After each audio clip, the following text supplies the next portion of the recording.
কেন্দ্রে উপস্থিতি, ব্যালট গ্রহণ ও সার্বিক ক্যাম্পাসের পরিবেশ প্রমাণ করে যে ঢাকা বিশ্ববিদ্যালয়ের শিক্ষার্থীরা দায়িত্বশীল, সচেতন এবং গণতান্ত্রিক প্রক্রিয়ায় সম্পূর্ণরূপে বিশ্বাসী। নির্বাচনের পর দেশের রাজনৈতিক ও সামাজিক নেতৃবৃন্দ, সাবেক ডাকসুর নেতৃবৃন্দ, ঢাকা বিশ্ববিদ্যালয় সহ দেশের সকল বিশ্ববিদ্যালয়ের শিক্ষক শিক্ষার্থীবৃন্দ, অংশ নেওয়া প্রায় সকল প্রার্থী নির্বাচিতদের অভিনন্দন জানিয়েছেন।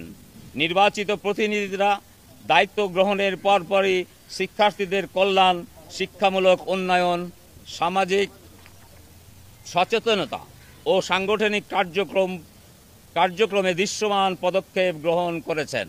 এমত অবস্থায় 2 সপ্তাহ অতিক্রান্ত হওয়ার পর কিছু সংগঠনের উত্থাপিত বায়বীয় অভিযোগমালা শিক্ষার্থীদের স্বাধীন রায়কে অস্বীকার করার নামান্তর। এটি শিক্ষার্থীদের মুক্ত চিন্তা, স্বতন্ত্র নেতৃত্ব এবং গণতান্ত্রিক অর্জনের প্রতি এক স্পষ্ট আঘাত। দ্বিতীয়ত, গভীর উদ্বেগের সাথে লক্ষ্য করছি যে ঢাকা বিশ্ববিদ্যালয়ের সংগ্রামী ঐতিহ্যের সাথে ওতপ্রোতভাবে জড়িত ধর্মীয় মূল্যবোধ ও বাংলাদেশি জাতীয়তাবাদী শিক্ষকগণের সংগঠন সাদা দল ডাকসু নির্বাচন নিয়ে এক হতাশাজনক বিবৃতি প্রদান করেছে।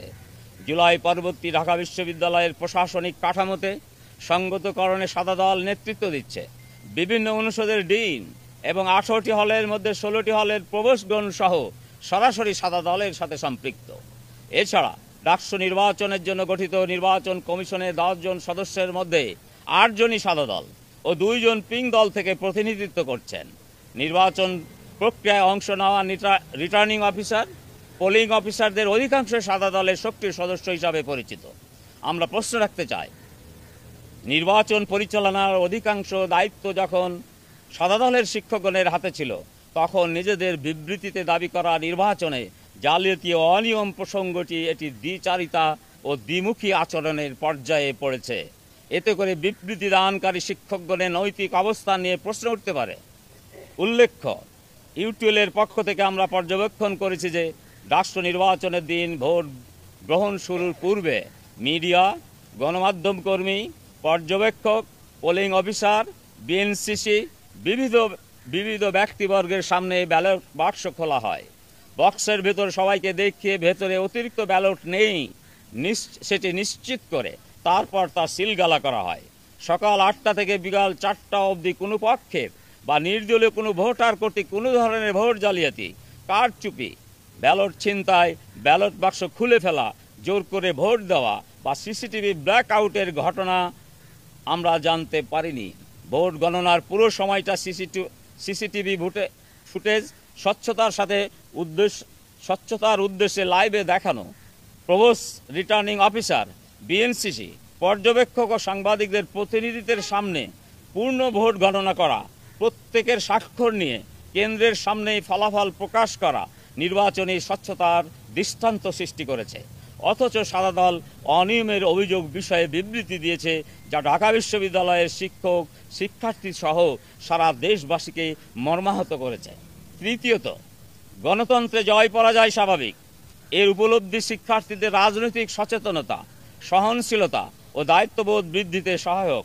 ঢাকা বিশ্ববিদ্যালয় কোনো দল বা ব্যক্তির প্রতিষ্ঠান নয়, এটি এদেশের মানুষের ট্যাক্সের টাকায় পরিচালিত শিক্ষক ও শিক্ষার্থীদের প্রতিষ্ঠান। আধিপত্যবাদী চিন্তা শিক্ষার্থীদের স্বাধীন মত প্রকাশকে সীমিত করে এবং বিশ্ববিদ্যালয়কে মুক্ত চিন্তার কেন্দ্র হিসাবে গড়ে তোলার প্রক্রিয়াকে ব্যাহত করে। শিক্ষার্থী, শিক্ষক ও সকল স্টেক হোল্ডারদের দায়িত্ব হল গণতান্ত্রিক মূল্যবোধ রক্ষা করা এবং বিশ্ববিদ্যালয়ে স্বচ্ছ, নিরাপদ ও স্বাধীন রাজনৈতিক পরিবেশ প্রতিষ্ঠা করা। আমরা মনে করি, ভোটারের রায়কে অগ্রাহ্য করে ক্ষমতার জন্য যে কোনো মূল্যে বিজয় পেতে চাওয়ার মনস্তাত্ত্ব বিভাজন, দ্বন্দ্ব এবং রাজনৈতিক সংঘাত সৃষ্টি করে। এটি শিক্ষার্থীদের রাজনৈতিক চর্চাকে দলগত লোভ ও ক্ষমতার লড়াইয়ের দিকে ধাবিত করবে, যা প্রকৃত শিক্ষাগত উন্নয়ন ও মুক্ত চিন্তার পরিবেশ ক্ষুণ্ণ করবে। এখানে যে সকল শিক্ষক নির্বাচনের সাথে সরাসরি যুক্ত ছিলেন, তাদেরকে সত্য বিষয়গুলি জাতির সামনে উপস্থাপন করতে হবে। শিক্ষার্থীদের গাইড করা শিক্ষকগণের দায়িত্ব। সবাইকে ধন্যবাদ। প্রিয় সাংবাদিকবৃন্দ, এই সামগ্রিক পরিস্থিতিতে সুনির্দিষ্ট দাবি প্রস্তাবনা হলো: 1. বিশ্ববিদ্যালয় প্রশাসন ও নির্বাচন কমিশনকে নির্বাচন সংশ্লিষ্ট বিষয়ে উত্থাপিত অযুক্তির প্রশ্নের সুরাহা করতে হবে। শিক্ষার্থীদেরকে তাদের ভোটাধিকার প্রয়োগের পর কোনো ধরনের হ্যারাসমেন্ট কিংবা তাদের ম্যান্ডেট কেড়ে নেওয়ার মতো কর্মকাণ্ড বন্ধে বিশ্ববিদ্যালয় প্রশাসনকে উদ্যোগ গ্রহণ করতে হবে। 2. ঢাকা বিশ্ববিদ্যালয়ের সাদা দলের শিক্ষকগণের প্রত্যক্ষ অংশগ্রহণে পরিচালিত নির্বাচনকে সাদা দলের প্যাডে বিবৃতি দিয়ে প্রশ্নবিদ্ধ করা হয়েছে, যা মোটেই কাম্য নয়। এই ধরনের বিবৃতি প্রত্যাহার করার আহ্বান জানাই। 3. 2025 সালের ডাকসু নির্বাচন অবাধ ও সুষ্ঠুভাবে সম্পন্ন হওয়ায় ইতিমধ্যে দেশ বিদেশে ব্যাপক প্রশংসিত হয়েছে। এমন নির্বাচনকে প্রশ্নবিদ্ধ করে যে সকল তৎপরতা পরিলক্ষিত হচ্ছে সেগুলোর বিষয়ে বিশ্ববিদ্যালয় প্রশাসনকে আইনানুগ পদক্ষেপ গ্রহণ করার জোর দাবি জানাচ্ছি। প্রিয় সাংবাদিকবৃন্দ, পরিশেষে বলবো, ভিত্তিহীন অভিযোগ কেবল শিক্ষার্থীদের অবমাননা নয়, এটি গণতন্ত্র ও জুলাইয়ের অর্জনকে কলঙ্কিত করে। আমরা দৃঢ়ভাবে বলতে চাই, শিক্ষার্থীদের রায়কে অসম্মান করার কোনো প্রচেষ্টা সফল হবে না।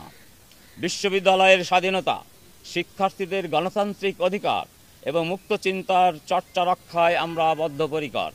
শিক্ষার্থীরা যে গণতান্ত্রিক বিজয় অর্জন করেছেন তা কার্যকর নেতৃত্বের মাধ্যমে বাস্তবায়িত হবে। বিশ্ববিদ্যালয়কে স্বচ্ছ, দায়িত্বশীল ও গণতান্ত্রিক শিক্ষার কেন্দ্র হিসাবে সকলের প্রচেষ্টা পুনঃপ্রতিষ্ঠা করতে হবে। সবাইকে দায়িত্বশীল আচরণ করার আহ্বান জানাই। এতক্ষণ ধৈর্য ধারণ করে আমার